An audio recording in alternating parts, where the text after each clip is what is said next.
Hello there, welcome back to Jennie Designs with Paper. Thank you so much for stopping by my channel.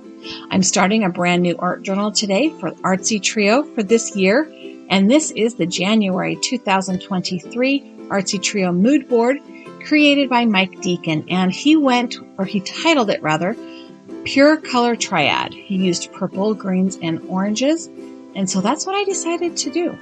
I have a piece of mixed media paper. It is approximately 5.5 inches wide and 8.5 inches tall.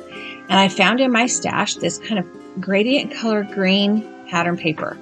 I'm going to go ahead and put this pattern paper down on the front of my art journal page with some liquid matte medium. There we go. I got the words. They're not in the right order. I never say it the same way. I know. It is a liquid medium. It is matte, not shiny, and it is Liquitex brand. So there we go.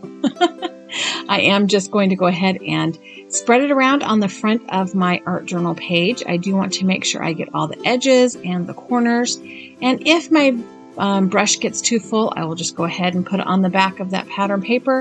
And once I have that smeared all around to the edges, I'm going to just pick up the pattern paper and lay it right down on the front. I'm not worrying about straight or corners or anything like that. Because the pattern paper is wider than my art journal page, I can trim it off. I did pull out a used up gift card to kind of flatten it and smear it down and make sure those edges and corners were adhered nicely. Not that wrinkles or bubbles or anything would be bad. Texture is always wonderful in art journaling and mixed media art, but I did want to make sure that the edges and corners were properly sealed. I did go ahead and put another little bit of a layer of the liquid matte medium onto the top of the page in case I decided to use a water-based medium at some point in time. I knew my focal point, I knew my color palette, and I had a pile of things on my desk that maybe I was going to use. But the direction the page took was really kind of in the moment creating. And you'll see what I mean in a little while. I did just pull out my long scissors and trim off the edges. And now I'm going to add some texture to the background with these script letter stamps from Stampers Anonymous and Tim Holtz. And I will be using archival ink. Archival ink is waterproof. It will not smear or smudge once it is dry, even if I add something else on top of it. The first stamp I picked up, I did not use a stamp block for, and then I dropped my ink pad right on top of my page, but I'm not going to worry about it because I know it won't matter.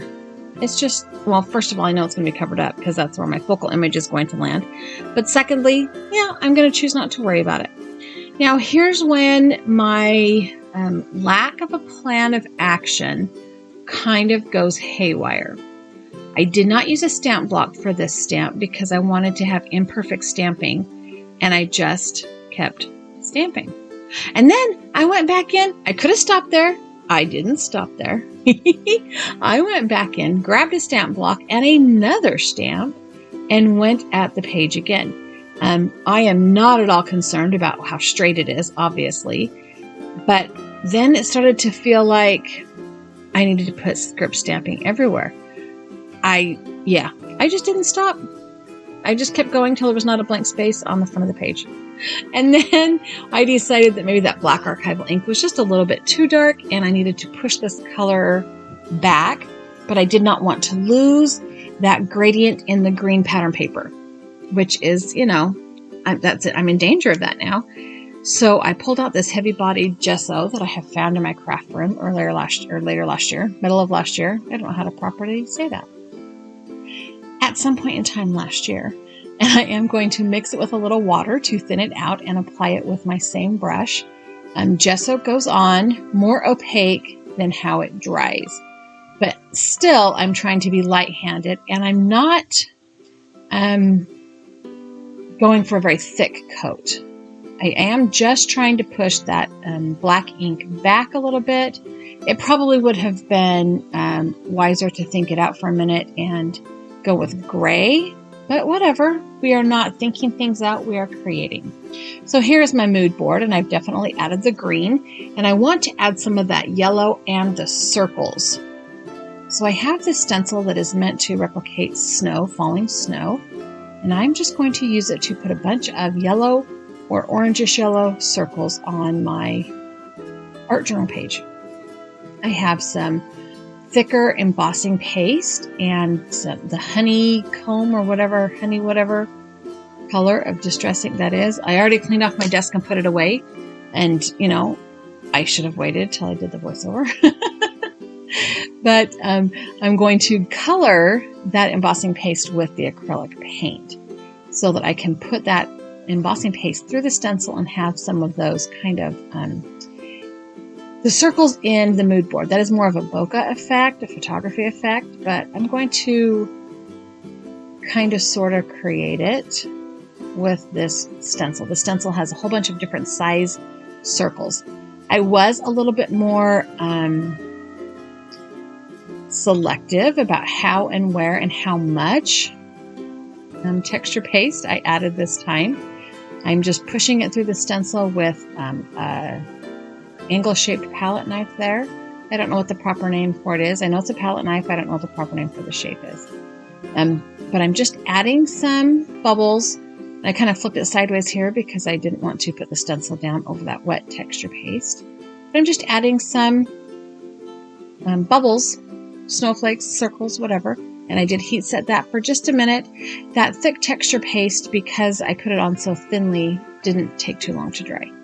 And these are the magazine pieces that I cut out of magazines to add the purple and the orange.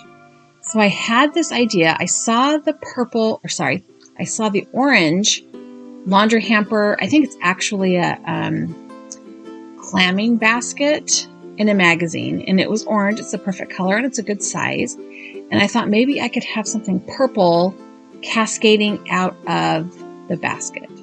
So I went through the rest of my magazines and I found this cascade of purple and yellow pansies, which is kind of perfect. That was a lot of alliteration there. And then this kind of river of purple flowers, or this corner image. I think that it came from like a landscaped page in a magazine where there was this walkway and the flower bed up the side of the walkway, and I just cut those out. I did put the pansy cascading out of the basket onto some printer paper to make it a little bit thicker. Same with the basket, because they just felt very fragile as I was trimming them out. I did not put any paper on the back of the purple flower bed down at the bottom because it was just going to be stuck down. It wasn't in danger of being manipulated too much. So I did decide, because of that white copy paper, I'm going to go around the edge of this flower waterfall with a purple archival ink, and then I will also go around the purple flowers in the flower bed, although because they don't have that copy paper, it's the magazine paper, there's not really too terrible much of a white core to hide, but I did it anyway. And my video today is mostly real time. Well, it is all real time except for the drying. I did speed up the little parts where I dried it with my heat tool, because sometimes that takes more time than you want to watch things dry. I did feel like that this page was a good video to be in real time, because it wasn't too terribly long in and of itself. I didn't need to speed it up to make it be short enough to want to be watched, I hope.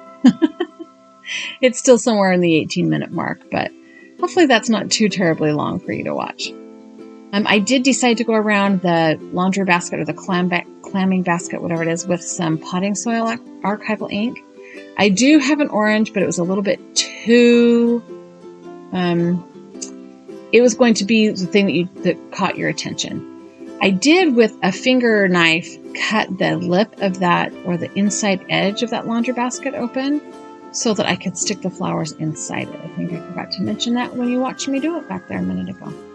So my plan was, once I had my images, to have this cascade of pansies coming out of this basket, kind of down toward this border of purple flowers. Now I realize that the cascade doesn't really seem like it's landing in the right place, and the dimension's a little off, like the flowers cascading are much bigger than the flowers on the border. But that kind of makes it look like the basket and the cascading flowers are more in the forefront. And that's okay. It kind of pushes that border to the background, and you see those cascading flowers in the basket first. At least that's kind of what I thought when I put them all together. I don't know. Leave me a comment. Tell me what you think. Did I get the proportion right this time, or does it just look weird? I'm okay if it looks weird because I like how it turned out, but let me know how you feel about that. I have said before that proportion is something I struggle with, especially when I'm trying to create visual dimension. Now I am going to figure out how to, do I want to put the basket down and then stick the flowers in? I decided that I probably should put them down as one piece. So I'm kind of figuring out where I wanted them, pulled out a piece of purple washi tape, didn't pay attention to that till just now. And I'm going to just stick this basket down in the corner as best as I can. I did feel like it needed to be adjusted just a little bit. The flowers were kind of wonky, but I'm just going to adhere it down. I'm going to use that liquid matte medium again and a paintbrush. And just this time, because the images are backed with copy paper, I'm not going to worry about putting the medium on the back of the images. I'll just go ahead and put it on my art journal page. And then I can go over the top of it as well, and it will adhere down. I did have to put a little bit more over the top. I wanted to make sure that the edges stuck down. This is one of those pages that probably you don't want the edges to stick up. I don't know, maybe you do. I didn't want the edges of the cascading flowers to stick out. I was worried that they would, or to stick up rather, I was worried they might get pulled off. So that's my focal image and almost the extent of my page, really. I am going to dry it because I do have a couple of little things I want to add. I need to trim off the border at the bottom. I knew that it was going to be longer than where I probably wanted it or taller on the page than I wanted, so that the cascading flowers didn't actually bump into it, because then the dimension really would have looked weird, or the size difference really would have looked weird. So I've gone ahead and trimmed that off, and I have two quotes that I have found that I pulled out. And one of them says, "Seek to be the purple thread in the long white gown." And the other one says, "Black is not as good as purple." And I felt like the second one was a better fit to this, although I do have an idea in my head of how to use that other image. So hopefully that will come to be soon. I am going to cut this into 3 word blocks. This is "Black is not as good as purple," and it is attributed to Ralph Lauren. So I'm going to cut it into 3 blocks and just pull the backing off. I typed this up and printed it out on my label maker. Excuse me. And I just need to take the backing off.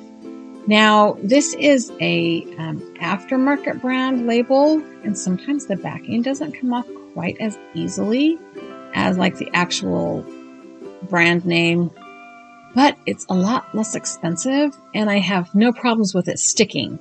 So I'll deal with a fussy backing. It's not terrible, it's just not quite as easy. So I'm starting with the Ralph Lauren, the attribution. That's not a word. The attribution. There we go. The person to whom this quote is attributed. I'm going to start that on the bottom and then go up and work my way to the top. I'm going to slightly angle the quote to not cover up my flowers. I know that the quote doesn't really have anything to do with purple cascading flowers, but it really wasn't meant to. It was just something that I heard. I saw it on Pinterest. And anytime I see something that I think is a quote that I see is humorous or funny, I just pin it to my Pinterest page. And then when I'm looking for a quote for an art journal page or a mixed media piece, I can go in there and find the title or the quote or the phrase or whatever you want to call it. And these two jumped out at me, even though I used this one. I feel like the other one has a different art piece in mind for that. So anyway, now my title quote, whatever, is on. I'm going to adhere the same green pattern paper to the back of my art journal page. This is something I did with the very first Artsy Trio page that I created, because the back of my page was a mess. And I wanted to hide that mess. It was not a good mess. It was a mess. So I have just continued to put pattern paper on the back of my art journal pages for my Artsy Trio art journal.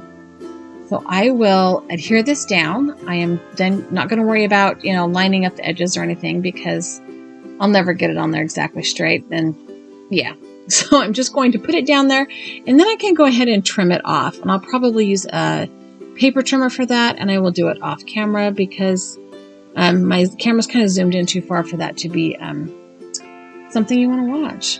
Like, it's having a hard time focusing on my paper right here because the color changes. It's kind of funny.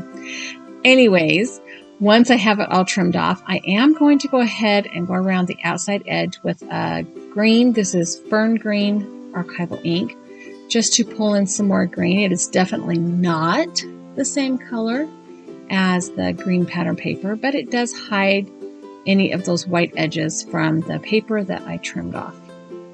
And it kind of gives a little bit of a frame, so your eyes, your brain sees the green on the edge and says, okay, I need to focus inside those green lines. It creates a place for your brain to focus on, so your eyes know what to do. So I feel like I managed to get this color triad in place. I've got the green, the purple, and the orange, and a little bit of that yellow in the bokeh effects on the bubbles.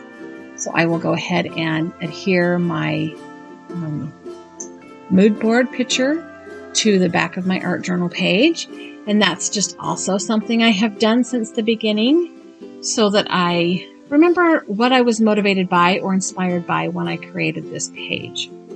I did go ahead and punch the holes in the page off camera because I had to get my head right over the punch to make sure it was lined up. I have signed and dated this art journal page, and then I will put it in a brand new binder. My other binder is full. It's got about a month and a half or a year and a half worth of art journal pages in there. So I will start a new binder this year in January. And here is my quote and that little bit of yummy texture you can see with the yellow texture paste. Thank you so much for stopping by. I hope you enjoyed this video. I have added a couple of other videos here I think you might like as well as a subscribe button. If you have not yet subscribed to my channel, I would love it if you did.